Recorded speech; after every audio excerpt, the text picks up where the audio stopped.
बिस्मिल्लाहिर्रहमानिर्रहीम। अस्सलाम वालेकुम डियर व्यूअर्स, उम्मीद है कि आप सब लोग खैरियत से होंगे। आज मैं आपके साथ यूनिवर्सिटी ऑफ लंदन के हवाले से जो टॉपिक आपके साथ शेयर कर रहा हूँ, ये इंटरनेशनल फाउंडेशन प्रोग्राम है।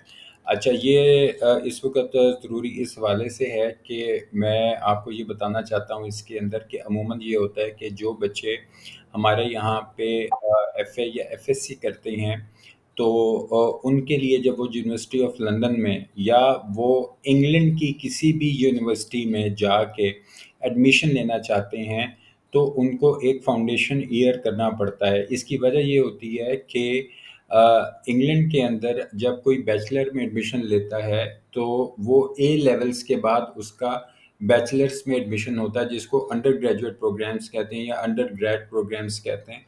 तो उसके लिए ए लेवल जो है वो ज़रूरी होता है।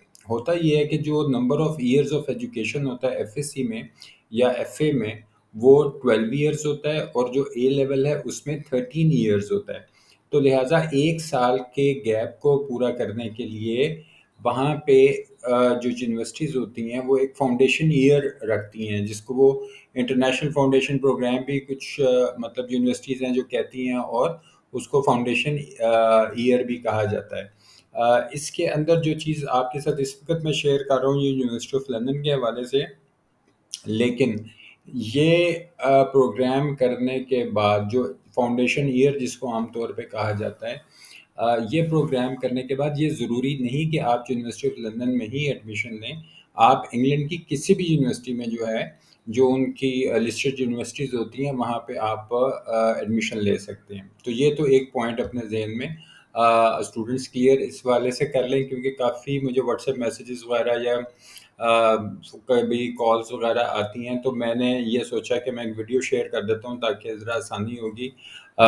हमें मतलब वंस फॉर ऑल जो है ये चीज़ आ जाएगी वीडियो में, तो फिर किसी के साथ भी शेयर की जा सकती है। इसके अंदर मैं आपको ये चीज़ बताता चलूँ कि जिस वक़्त कोई एडमिशन लेता है फाउंडेशन प्रोग्राम में, तो उसके पास क्या ऑप्शंस होती हैं।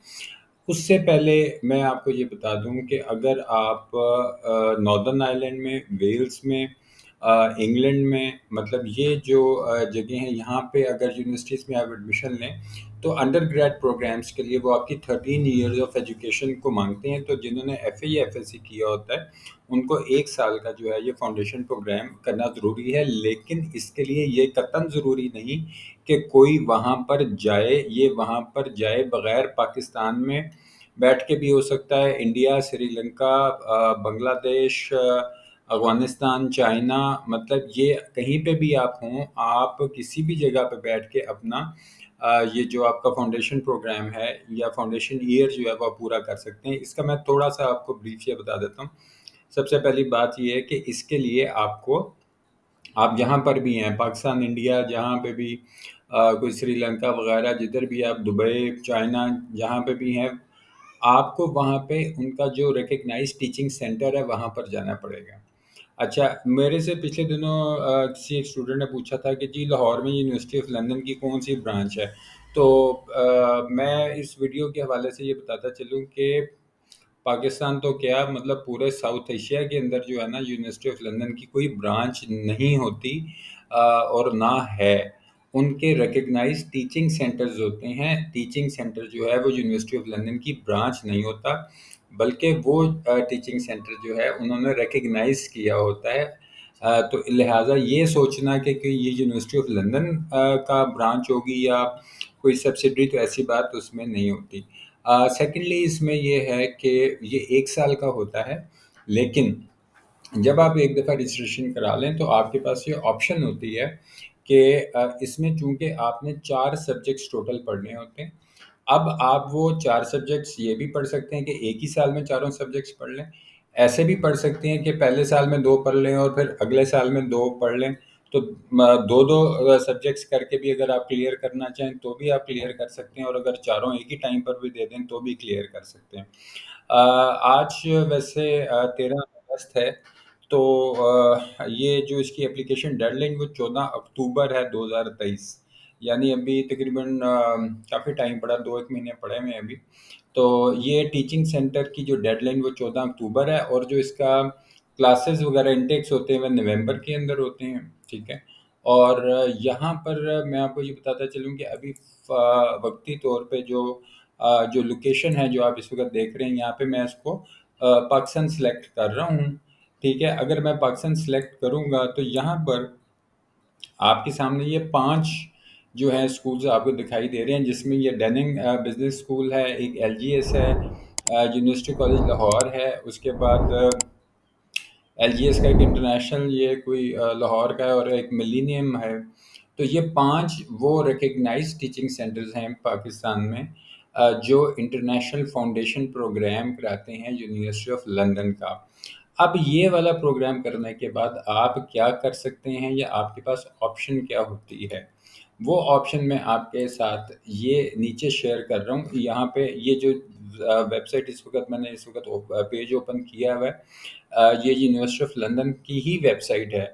तो मैं ये रिकमेंड करता हूँ कि जब भी आप कोई इन्फॉर्मेशन लें तो वो ऑफ़िशियल वेबसाइट जो है वहाँ से जाके लें, ताकि जो ऑफ़िशियल वेबसाइट होगी वही लोग जो हैं वो आपको सही जो है गाइड करते हैं। अदरवाइज़ जो दूसरी वेबसाइट्स वगैरह हैं उसमें कई प्लस माइनस होने के चांसेस होते हैं। बेहतर ये होता है कि आप जिस इदारे की ऑफ़िशियल वेबसाइट है वहाँ से ही जाके इन्फॉर्मेशन लें। इसके अंदर यहाँ पर ये चीज़ है कि जो रिकग्नाइज्ड टीचिंग सेंटर्स होते हैं उनके पास वर्चुअल लर्निंग एनवायरनमेंट्स वगैरह भी होते हैं। और अब ये किन स्टूडेंट्स के लिए ज़रूरी होता है, जो वहाँ अपनी जो भी अंडर ग्रेड करना चाहते हैं। अब उस अंडर ग्रेड में लॉ भी आ जाता है, यानी अगर कोई एलएलबी करना चाहता है तो वो भी कर सकता है। इसमें एक सब्जेक्ट इलेक्टिव का होता है लॉ का, वो मैं आपको आगे जाके दिखा देता हूँ।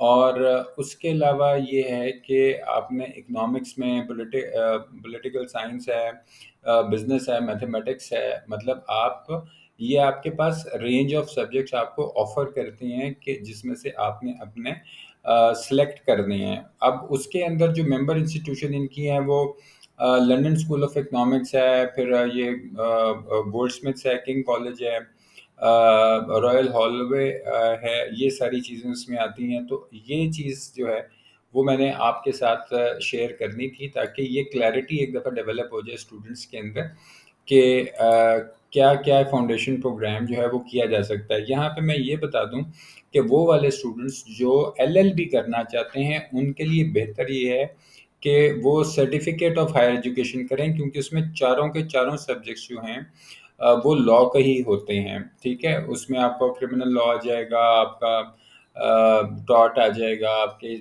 इस तरह के सब्जेक्ट जो होंगे, तो चारों सब्जेक्ट जो होंगे वो लॉ के ही होते हैं। तो लिहाजा अगर तो कोई एलएलबी करना चाह रहा है या लॉ करना चाह रहा है तो फिर वो सर्टिफिकेट ऑफ हायर एजुकेशन करे। और अगर वो कुछ और करना चाह रहा है, इकोनॉमिक्स करना चाह रहा है, पॉलिटिकल साइंस करना चाह रहा है, कोई मैथमेटिक्स में करना चाह रहा है, तो फिर वो इंटरनेशनल फाउंडेशन प्रोग्राम करे। अब यहाँ पर जो इनका प्रोग्राम स्ट्रक्चर है वो मैं आपके साथ यहाँ पे शेयर कर देता हूँ। इसके अंदर आपको 4 इलेक्टिव कोर्सेज़ जो भी आप सेलेक्ट करें, ये चारों आप एक ही साल में पढ़ लें, या आप 2 एक में पढ़ लें, 2 एक में पढ़ लें, तो मैक्सिमम 2 इयर्स का टाइम होता है आपके पास, जिसके अंदर आप ये चीज़ कर सकते हैं। यहाँ नीचे इन्होंने एक लिंक दिया हुआ है जो मैंने अभी आपके सामने हाइलाइट किया है, ये आईफी स्ट्रक्चर एंड कोर्सेज़ है। जब आप इनकी वेबसाइट पे आके इसको क्लिक करेंगे तो आपके पास सारी डिटेल जो होगी कोर्सेज़ की आपके सामने आ जाएगी। मैं अभी ओपन नहीं कर रहा ताकि टाइम जो है वो बच जाए। मेरी कोशिश होती है कि कम वक्त के अंदर जो है वो ज़्यादा चीज़ें आपके साथ शेयर कर सकूँ। की डेट्स के अंदर अगर आप देखें तो 14 अक्टूबर को आपने इसमें अपनी एप्लीकेशन देनी है, 30 अक्टूबर तक रजिस्ट्रेशन की डेडलाइन है। प्रोग्राम जो होगा वो नवंबर 2023 में इसका शुरू हो जाएगा। एंट्री रिक्वायरमेंट्स हैं, ये एक ज़रूरी हेडिंग है। इसमें आपकी जो एज है वो 17 साल से ज़्यादा होनी चाहिए 31 दिसंबर 2023 तक, एक चीज़। दूसरी चीज़ ये है कि आपके पास जो 4 सब्जेक्ट्स हैं at GCSE oblique O levels, आगे आगे ग्रेड्स उन्होंने दिए हैं जो ए से लेके सी तक पहले हुआ करते थे, अब उन्होंने वो नंबरिंग पे कर दिया है, जिसको 9-4 इस वक्त लिखा हुआ है। अच्छा, ये 9-4 भी, ये भी आपको थोड़ा-सा इसमें ब्रीफली जो है वो आपको बता देता हूँ। पहली बात आपको बता देता हूँ कि GCSE, अब मैं ये लाइन को थोड़ा हाइलाइट कर देता हूँ ताकि आपको पढ़ने में आसानी रहे। ये जो 4 सब्जेक्ट्स हैं, ये आपको ये जो GCSE लिखा हुआ है, इसका मतलब है general certificate of secondary education. ठीक है? तो इसका ये मतलब है कि आपका जो एफएससी का या एफए का जो आपका होगा, जो सर्टिफिकेट होता है, वो एप्लीकेबल होगा, और वो आपका क्लियर हो, पास हो, यानी उसमें आपके जो नंबर हैं वो 50% से ज़्यादा होने चाहिए मिनिमम। ठीक हो गया? अच्छा, इसके बाद जिन बच्चों ने ओ लेवल्स किया हुआ है, अब यहाँ आपको इस वक़्त दिखाई दे रहा होगा आगे ए स्टारक डैश सी जो लिखा हुआ है, इसका ये मतलब है कि सी से नीचे कोई ग्रेड नहीं होना चाहिए। ये पहले ग्रेड हुआ करते थे ए से बी और सी और डी इस तरह के। लेकिन अब जो इस वक़्त करंट पॉइंटर चल रहा है वो 9-4 का ये मतलब है कि 9 उनका हाईएस्ट होता है। आप समझ लें कि जो ए स्टार जो है वो उनका 9 होगा, और जो सी होता है यानी कि जो पासिंग जनरल स्टैंडर्ड पास जिसको कहते हैं वो 4 होता है। तो 4 से नीचे नहीं होना चाहिए वो जो आपके सब्जेक्ट्स हैं। और इंग्लिश लैंग्वेज की आपकी जो है वो रिक्वायरमेंट वो इसमें होनी चाहिए। और इसके अंदर जो सेकंड इम्पॉर्टेंट चीज़ है, अब ये डिटेल्स में बिल्कुल उस तरह नहीं पढ़ रहा, लेकिन ये है कि आपको यहाँ से इंग्लिश लैंग्वेज की रिक्वायरमेंट्स नज़र आ जाएंगी, जिसमें ड्यूओलिंगो है, पासवर्ड इंग्लिश लैंग्वेज है, पियर्सन टेस्ट है, टोफल है, आइलेट्स है। मतलब ये सारे जो हैं ये उनके टेस्ट होते हैं, आप कोई भी एक इसमें से सिलेक्ट कर सकते हैं। कंप्यूटर रिक्वायरमेंट, ज़ाहिर बात है आपके पास कंप्यूटर होना चाहिए। अब मैं जो इम्पोर्टेंट चीज़ है फ़ीस के हवाले से वो आपके साथ शेयर कर लेता हूँ। फ़ीस जो है वो इस वक़्त आप देख रहे हैं कि इंटरनेशनल फाउंडेशन प्रोग्राम में जो आपके चारों सब्जेक्ट्स, मतलब जो टोटल आपने करना है, तो उसमें 1285 पाउंड जो है, यानी 1285 पाउंड तो आपकी रजिस्ट्रेशन निकल जाएगी। और उसके बाद जो एक कोर्स की 288 पाउंड जो है वो 288 पाउंड्स है। अच्छा, इसके लिए भी एक थोड़ा सा इन्होंने ईजी ये किया हुआ है कि नीचे अगर आप देखें तो यहाँ चूज़ करेंसी लिखा हुआ है। मैं अभी वक्ती तौर पे यहाँ पे सिलेक्ट कर लेता हूँ पाकिस्तान को, ताकि आपको ज़रा उस तरह समझने में भी आसानी रहेगी।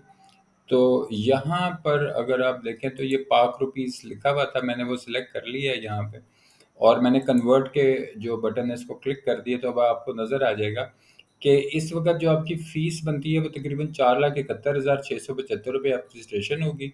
और एक कोर्स जो है वो 1,05,714 रुपये की फ़ीस एक कोर्स की होगी।